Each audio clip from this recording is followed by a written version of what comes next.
저는 좀 별로예요. 이게 기기를 뭔가 저렴하게 만드는 요인 같습니다. 이 카메라는 캐논에서 최근에 출시한 컴팩트 카메라 V1입니다. 이 명확한 네이밍은 캐논 파워샷 V1이에요. 사실 어디 하나 치우치지 않은 아주 사실적인 리뷰를 해야겠다라고 마음먹고 직접 구매를 했고, 단점도 물론 있습니다. 하지만 그 단점을 커버하기에 충분한 장점도 또한 있기 때문에 오늘 영상에서 그 장단점을 제가 한번 명확히 언급해 보도록 하겠습니다. 안녕하세요, 디그레이입니다. 기술의 트렌드가 계속 바뀌고 있습니다. 그러니까 성능은 좋아지는데 크기는 이제 점점 작아지고 있어요. 외형은 케바케인 것 같아요. 사람마다 느끼는 바가 다르지만 저는 개인적으로는 이런 외관 굉장히 마음에 들어 합니다. 몇 가지 특징들을 좀 말씀드려 보자면은, 첫 번째는 이렇게 군데군데 통풍구가 있다는 겁니다.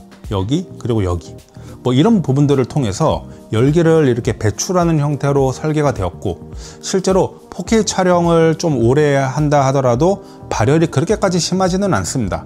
물론 이제 카메라 온도계의 경고는 뜹니다. 그런데 소니 카메라로 한번 예를 들어 볼게요. 제가 최근에 언급한 소니 카메라 7가지 단점 중에서 제가 발열에 대한 부분 언급을 했는데, 심지어 알파7 마크 4는요 발열이 이제 시작이 되면 카메라가 전원이 꺼져 버립니다. 그런 거에 비하면은 이렇게 통풍구가 설계가 된 이 캐논 V1은 발열적인 부분에서 조금은 자유롭다. 두 번째 특징은 바로 렌즈에 있는 이 링을 통해서 조리개나 셔터 스피드를 이렇게 조절을 할 수 있다는, 이거는 초점 링이 아니라 일명 컨트롤 링입니다. 그래서 내가 뭔가 이렇게 설정해야 될 값들을 이 링을 이렇게 만져가지고 설정을 할 수가 있는데, 실제로 이거는 촬영을 하면서 뭐 기능상 뭐 그렇게 큰 기능을 갖지는 않지만 촬영하는 재미를 나름대로 안겨주기는 합니다.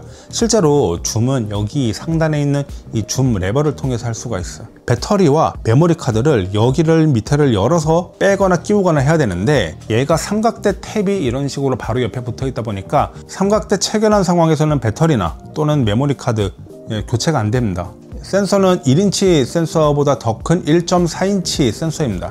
대략적인 크기가 파나소닉 주요 센서라고 할 수 있는 마이크로 포서드와 거의 크기가 비슷하다고 할 수가 있어. 1.4인치가 사실 잘 와닿지는 않기는 한데 어쨌든 똑딱이보다는 굉장히 큰 거죠. 다만 센서 크기와는 별개로 캐논의 이미지 처리 프로세서는 그렇게 뛰어난 것 같지 않다는 게 제 생각이에요. 캐논은 센서 크기와 상관없이 항상 노이즈가 잘 끼는 브랜드로 원래 좀 유명하거든요. 특히 캐논이 이 저조도에서 굉장히 취약한 측면을 보이는 브랜드예요. 지금 이 화면으로 봤을 때는 이 책상과 제 머리카락 정도가 되겠네요.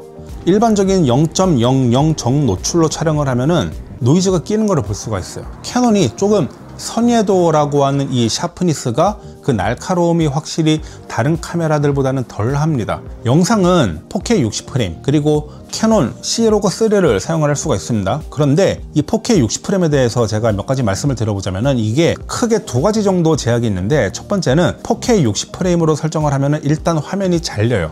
두 번째는 항상 선택할 수 있는 메뉴가 아니라 약간 조건부 활성화 메뉴예요. 특정 조건이 돼야지만 4K 60프레임 촬영을 할 수가 있다는 겁니다. 해상도 옵션에서 나타났다가 사라졌다가 왔다 갔다 합니다.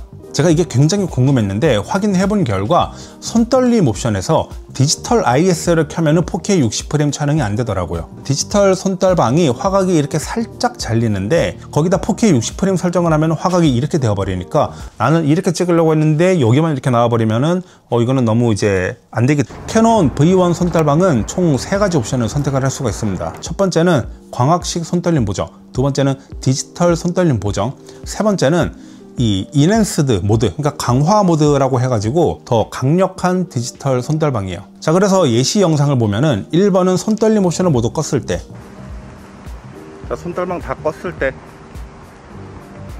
2번은 광학식 손떨방만 켰을 때, 광학식 손떨방만 켰을 때, 3번은 광학식 손떨방 플러스 디지털 손떨방을 켰을 때, 마지막 4번은 강화 모드를 켰을 때입니다.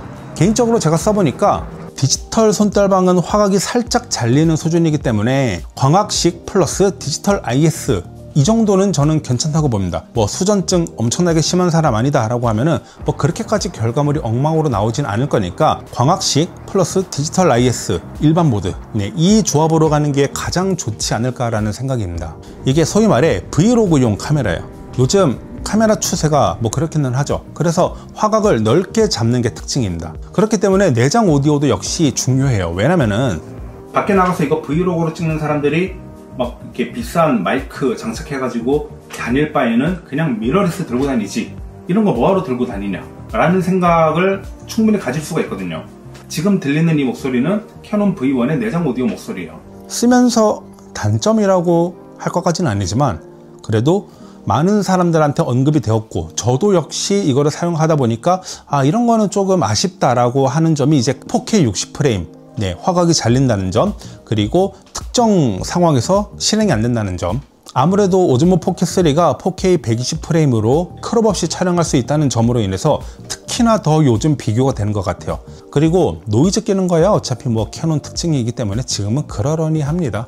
하지만 광량이 부족한 상황에서 찍을 때는 되도록이면은 조리개와 셔터 스피드를 이제 조절을 해가지고 이왕이면은 노출값을 0.00 정노출이 아니라 한 플러스 0.7에서 플러스 1.0 정도로 오버 노출로 찍는 거를 전 추천드려요.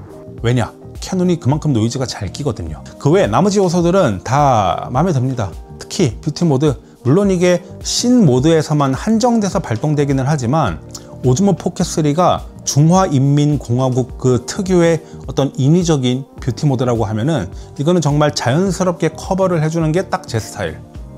그래서 오늘 캐논 V1 리뷰를 해봤고요. 다음에 어떤 카메라를 할까 고민 중인데, 가성비 끝판왕, 가격 대비 성능이 정말 좋지 않은데 브랜드 네임 밸류로 연명하고 있는 듯한 브랜드, 물론 제 생각입니다.